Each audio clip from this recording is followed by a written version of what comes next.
Patay ang mag-asawang senior citizen sa Barangay Progreso, San Fernando, Masbate ng aksidenteng mainumang panglason sa daga na inakala umano ng mga itong kape. Kinilala ang mga biktima na sina Ricardo Cantre, 80 anyos, at Dolores Cantre, 79 anyos. Alas 8:30 ng umaga nitong linggo nang matagpuan ang nangangamoy ng bangkay ng mga biktima ng makikigib nilang kamag-anak. Ayon kay Police Captain Jerry Maribuhok, Chief of Police ng San Fernando Municipal Police Station, nakita sa tabi ng mga biktima ang dalawang sachet ng panglason sa daga.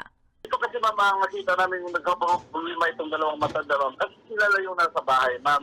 Yung panawagan ko lang sana, kasi katulad na ganito, yung mga nakatira, yung dalawang matanda, which is 79 years old, saka 80 years old, hindi man lang pinupuntahan ng mga anak araw-araw o hindi laging sinitik ma'am. Ang panawagan ko lang ma'am na yung kapag yung mga magulang, medyo matanda na, lagi na po natin bisitahin. Isip po natin yung mga magulang natin, isip po ay sakot, para hindi na po paulit ang pangyaring ganito ma'am.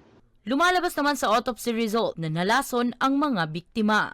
Ang indication namin, ma'am, nasa mahigit 24 hours, ma'am. Kasi huli nakita yung matandang lalaki, ma'am, pumunta doon sa Sitio Pista sa Friday ng gabi. Yun ang huli nakita siya, ma'am. Lunes na na-discover yung bangkay ng dalawa, ma'am. So, ang assessment namin, it is more than 24 hours kasi medyo masama na yung amoy ng bangkay. Wala namang nakitang foul play ang PNP.